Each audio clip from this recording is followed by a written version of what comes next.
আসসালামু আলাইকুম ভিউয়ার্স, গরু পালনের প্রশিক্ষণের আজকের এই ভিডিওতে আমরা গরুর স্বাস্থ্যসম্মত বাসস্থান নির্মাণ সম্পর্কে আলোচনা করব। আমরা ইনশাল্লাহ প্রতিদিন ধাপে ধাপে কিছু না কিছু বিষয়ের প্রতি আমরা প্রশিক্ষণ নিয়ে আসবো আপনাদের জন্য। এসব প্রশিক্ষণ কিন্তু আপনারা কোনো টাকা খরচ করা লাগতেছে না প্রশিক্ষণ করতে। তো অল্প কিছু জানলে আপনি গরু পালনে আপনার জন্য এটা সহায়ক হবে এবং যে কোনো সমস্যা হলে আপনি সাথে সাথে ব্যবস্থা নিতে পারতেছেন, প্রাথমিক ব্যবস্থা নিতে পারবেন। এবং আপনি যদি গরু পালন শুরু করতে চান তো কি কি করা উচিত সে সম্পর্কিত জ্ঞান আপনারা কিন্তু পেয়ে যাবেন। ভিডিওর শুরুতেই আপনাদের কাছে একটা অনুরোধ, আমার ভিডিওতে অন্তত একটি লাইক করলে অন্তত আমি ভিডিও করে অনুপ্রেরণা পাবো। সবাইকে অসংখ্য ধন্যবাদ। তাহলে চলুন ভিডিওটি শুরু করা যাক। সর্বপ্রথম গরুর স্বাস্থ্যসম্মত বাসস্থান নির্মাণ নিয়ে আজকে আলোচনা করব। তো আমরা পয়েন্ট আকারে কিছু কথা বলবো, সেগুলো হয়তো আপনার উপকার হতে পারে। তো না টেনে পুরো ভিডিওটা দেখবেন, তাহলে ইনফরমেশনটা পেয়ে যাবেন। সর্বপ্রথম আপনাকে গরু ঘরের বাসস্থান গোয়াল ঘরের সাধারণত দক্ষিণমুখী হলে ভালো হবে। প্রথম পয়েন্টটা হলো গোয়াল ঘর সাধারণত দক্ষিণমুখী হওয়া ভালো। গোয়ালঘর সমতল ভূমি থেকে 1 ফুট উঁচুতে শুকনো স্থানে হতে হবে। অর্থাৎ গোয়ালঘরটা আপনি যখন বানাবেন তখন আপনার যে ধরেন উঠান থেকে এটা 1 ফুট উঁচু করে বানাতে হবে। মেঝে হালকা ঢালু থাকতে হবে, যাতে সহজে গরুর চনা কিনারে চলে যায় এবং ঘর শুকনো থাকে। এই জিনিসটা খেয়াল রাখবেন, যদি ঘরটা আপনি ঢালু না রাখেন তাহলে গরুর চনাটা কিন্তু জমে থাকলে কি হবে, আপনার ময়লাটা সহজে পাস হবে না, গরু ঘর সেতে থাকবে। আর গরু ঘর সেতে থাকলে কিন্তু মাছি মশার উপদ্রব বেড়ে যাবে এবং বিভিন্ন ধরনের ব্যাকটেরিয়াজনিত সমস্যা কিন্তু গরুর হতে পারে। ব্যাকটেরিয়া প্রবলেম হলে দেখা যাচ্ছে বিভিন্ন ধরনের সমস্যা হবে। ব্যাকটেরিয়ার সাথে কিন্তু বিভিন্ন ধরনের ভাইরাসজনিত সমস্যাগুলো চলে আসে। তো এটা কিন্তু খুবই গুরুত্বপূর্ণ একটা বিষয়।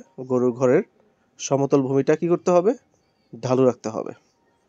এরপরের পয়েন্টে যদি চলে আসি, এক চালা ঘরের উচ্চতা সাধারণত 8 থেকে 10 ফুট হতে হবে। এতে করে কি হবে জানেন, মানে উপরে যদি আপনি খোলা রাখেন 8 থেকে 10 ফুট, তাহলে ঠিকমতো আলো বাতাসটা ঘরে ঢুকবে। আলো বাতাস যদি পাস না হয় তাহলে কিন্তু গরুর পর্যাপ্ত অক্সিজেন পাবে না, অক্সিজেনের ঘাটতি দেখা দিবে। এই জন্যই আপনি অবশ্যই ঘরের উচ্চতাটা 8 থেকে 10 ফুট রাখবেন। দুচালা ঘরের মধ্যবর্তী উভয় চালের শীর্ষদেশে 14 ফুট এবং ঢালু অংশে উচ্চতা 7 ফুট হওয়া প্রয়োজন। এর পরের পয়েন্টে যদি চলে আসি, ঘরের এক অ্যাসবেস্টস দ্বারা নির্মাণ করা ভালো হয়। এতে ঘর শীত গরম উভয় ক্ষেত্রে গরুর বসবাসের জন্য আরামদায়ক হবে। নেক্সট পয়েন্ট, ঘরের ভেতরে একটি বয়স্ক গরুর জন্য অন্তত 3 ফুট প্রস্থ এবং 5 ফুট দৈর্ঘ্য জায়গা প্রয়োজন। তার সাথে ম্যানজারের জন্য 2 ফুট এবং ড্রেনের জন্য 1 ফুট প্রশস্ত জায়গা লাগবে। 4 থেকে 5টি গরু হলে এক সারিতে রাখার ব্যবস্থা করা যেতে পারে। এজন্য এক চালা একটি ঘরে যথেষ্ট।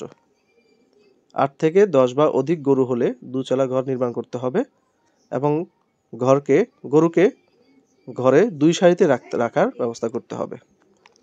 উভয় সারিতে গরুর সম্মুখে খাদ্য দেওয়ার জন্য কমন খাবার পাত্র রাখতে হবে। এক্ষেত্রে উভয় সারির গরুর পেছনের ভাগ বহির্মুখী এবং সামনের ভাগ অন্তর্মুখী হতে হবে। শঙ্কর জাতের গরু অধিক গরমে কাতর হয়ে যায়, তাই গোয়াল ঘরের শীতল রাখার জন্য ঘরে সিলিং ব্যবস্থা করতে হবে। উত্তর দক্ষিণ খোলা ও আলো বাতাস পূর্ণ এবং প্রয়োজনে ফ্যানের ব্যবস্থা করতে হবে। শীতকালে প্রয়োজনে গরুর গায়ে ছালার ব্যবস্থা ও মেঝেতে শুকনো খড়ের বিছানা করলে আপনার গরুর জন্য এটা ভালো হবে।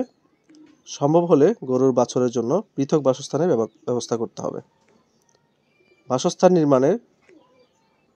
বাসস্থান নিয়মিত পরিষ্কার পরিচ্ছন্ন রাখতে হবে, সেদিকে এক্সট্রা খেয়াল রাখতে হবে।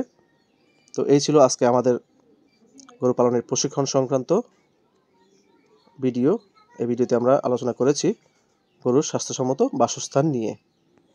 তো আমাদের চ্যানেলটি অবশ্যই সাবস্ক্রাইব করে রাখবেন, লাইক করবেন। এতে করে আপনি প্রতিদিন আমাদের এই গুরুত্বপূর্ণ ভিডিওগুলো পেয়ে যাবেন। 1 মিনিটের ভিডিওতে কিন্তু আপনি আপনার একটা অভিজ্ঞতা হয়ে গেল। এতে করে কিন্তু আপনারই লাভ। তো সবাই ভালো থাকবেন, সুস্থ থাকবেন। আসসালামু আলাইকুম ওয়া রাহমাতুল্লাহ।